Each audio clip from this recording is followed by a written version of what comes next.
Good evening, everyone. Thank you for coming here also.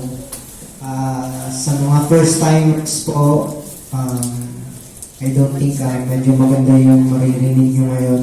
Pero bear with me. Gusto ko rin kasi sana magpakita, kaya lang hemorrhoid kasi yung case ko. So, huwag na lang. 40 years old na po ako. So, hindi pa ako ganun katanda, pero yung pinagdaanan ko po kasi this last pandemic, medyo na-overwhelm ako ng sobra. First kasi ang nangyari, yung tatay ko that time, since na-lockdown, nasugod siya sa ospital. And so, sa sobrang hirap makalabas, pag pumunta kung saan-saan, hindi ko na po siya nagawang puntahan. So, long story short, hindi pa po siya uminom ng 4th year. Namatay po siya syempre. So, nung namatay po siya, so, depressed ako nun. Sabi ko, the wrong man died. Sabi ko, bakit ganun? Merong mga tao na gustong mabuhay, ginagawa yung lahat, pero hindi na sila nabigyan ng chance. Tayo po lahat na andito ngayon, hindi ko po alam kung anong pinagdadaanan nyo, pero kung meron man po, huwag po kayong susuko. So, nangyari po sa akin, gano'n na nga yung nangyari, ulit-ulit na uli ako.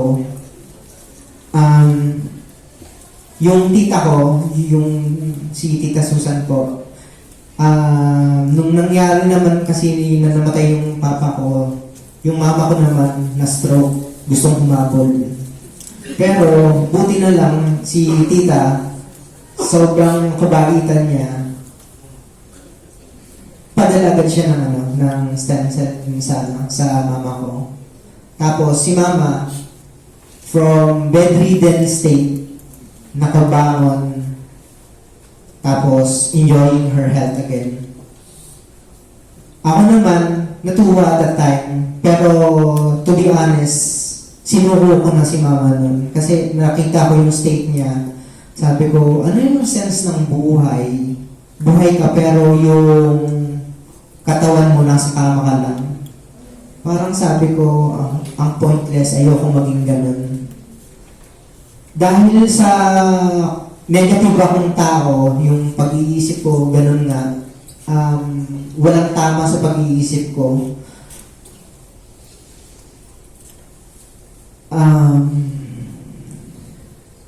Ano sasabihin ko? Ayun yun. Naalala ko na.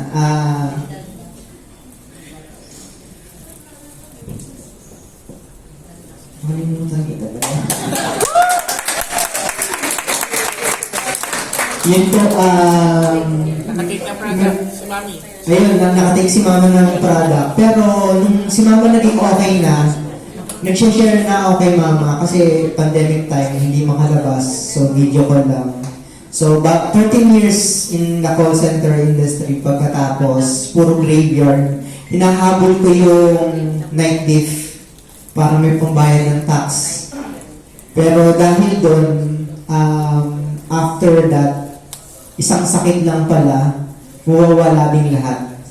So, kung ano na yung sakit na dumapo sa akin, yung pinakamasakit niya na tiniis ko for 3 years is yung hemorrhoid. Just to give you an idea kung gaano siya kasakit, na-confuse ako sa sarili ko nun. Akala ko girl na ako. Kasi grabe siya magdugo eh. Tapos, alam mo yung pakiramdam na parang yung blade na yung lumalabas. Kaya, hindi pa ako napunta ng CR nun. Naiyak na ako. Ang sakit talaga ng pakiramdam. And then, alam ni mama yun. So, nung medyo na luwag-luwag na dun sa security sa COVID, the first thing na ginawa ng kapatid ko, si Alvin, kasama ko nga pala dito, siya yung actually yung photos at nag-ano ng leeway sa akin. So, pinuntahan nila ako sa bahay, hapon nun dumating sila. Pagkadating nila, ang bungad sa akin ni Mama, ito i-take mo. Sinabi niya yung presyo. Hindi ko na agad yung matay. So, mahal. Pero dahil nga, sabi niya stem cell, noon ko lang na-encounter, okay, nakinig ako kay Mama kasi that time gusto ko na rin sumunod kay Papa eh. Kasi yun nga nararamdaman ko, sobrang malala na. Eh di, ininom ko. 10 p.m. yung shift ko. 9 p.m. uminom na ako. Hindi naman sinabi sa akin ni Mama yung epekto sa kanya. Wala siyang nabanggit na kung ano. Basta i-take ko lang daw. So pagka-take ko, sabi niya, 2, 2, 2 ang gagawin ko. Pero dahil matigas ang ulo ko, hindi ko rin sinunod yun. Ang ginawa ko, nag-3, 3, 3 agad ako. Kasi libre lang naman eh, sabi ko. Ba't hindi ko pa take advantage? So, I was actually hoping na somehow still, sabi ko, tinatanong ko nga bakit si Papa yung namatay, bakit hindi na lang ako. Pero, yun nga, yung kasagutan dumating nun. So, pag-take ko yung 333 na yun, so, hindi sinabi sa akin ni Mama na malakas yung epekto. So, ang shift ko is 10. 9 ako nag-take. Kinabukasan na ako ng 10 ng gising. And that's for 1 week. So, yung 1 week na yun, iniisip ko na talaga yung gagawin ko. Sabi ko, hindi ko pa naranasan yung ganito kasarap sa pakiramdam. Kasi hindi lang yung almoranas yung nararamdaman ko nun. Meron din akong back pain.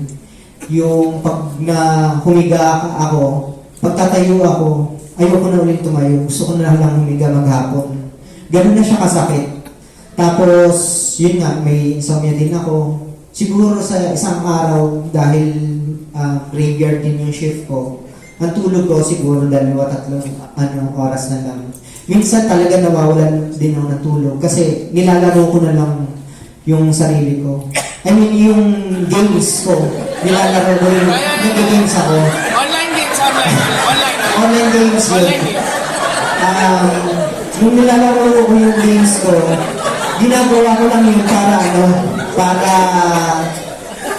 i-distract yung sarili ko dun sa mga sakit na nararamdaman ko. Pero yun nga, sabi ko nga, isang linggo ako na gano'n na nangyari. Sabi ko, anong gagawin ko? Ang mahal nito. Hindi ko naman masabi sa misis ko na umayos yung pakiramdam ko kasi nahihiya ako sa kanya. Kasi alam ko nga yung presyong mahal. Tapos, ka-attend ko nung sinend na link nila Sir Erwin, nila Sir Mon. Doon ko nalaman, may career din pala to. Yan. Pagkatapos, dahil may career siya, mag-generate ka ng pera. Pagkatapos, nung magkakapera ka na, mas marami ka nang ma-take. And at the same time, sabi nga nila, once you do this right, yung stem cell magiging free na. And not only for you, for the whole family. Yes. So, yun yung ginawa ko.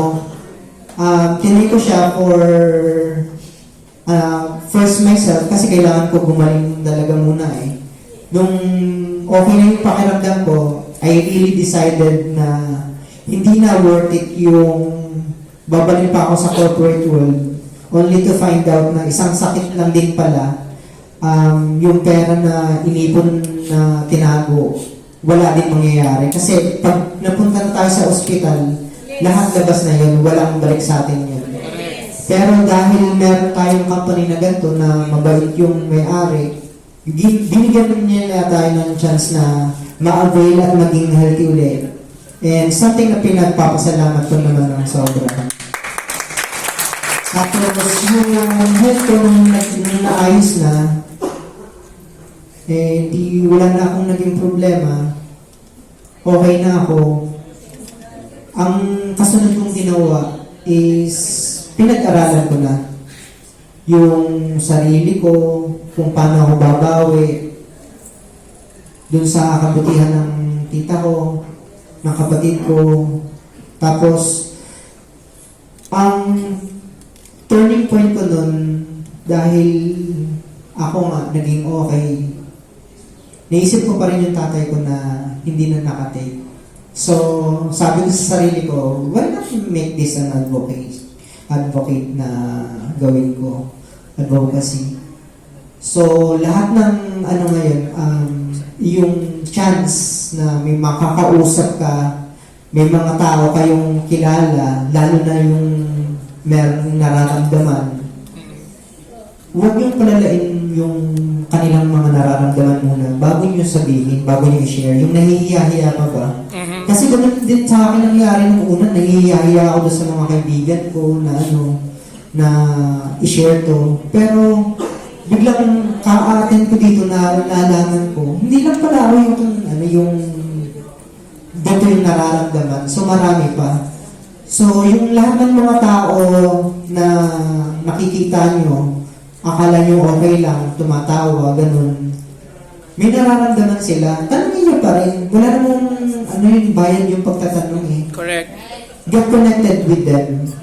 Tapos, dahil nandito kayo, nakinig nyo yung testimonial ko, huwag nyo hayaan na matapos yung araw na hindi kayo nakikipag-usap sa kahit sinong tao para lang sabihin na may hope.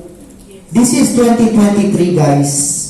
Yung mga traditional na binibigay na mga synthetic drugs, huwag nyo nang i-take. Wala akong karapatan para sabihin yun, pero that's how I feel. Yung ginagamit na mga synthetic drugs, kailan pa nagawa yun eh? Yung walang edition na nangyayari. Tayo, nasa biotech industry tayo. Anong ibig sabihin nun? Biotech industry.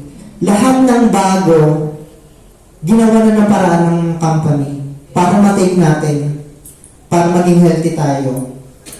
Ang gagawin na lang natin is to really share na mas marami pang makaalam para lahat tayo, like yung gusto ng may-ari, New Philippines. Hindi lang tayo yung giginhawa.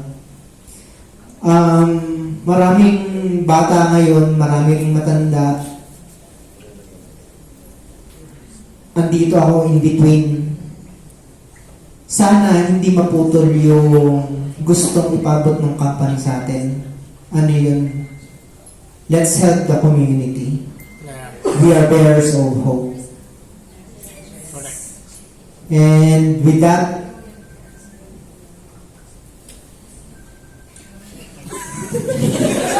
yun na nga po, mabat na eh. Salamat po, Audrey.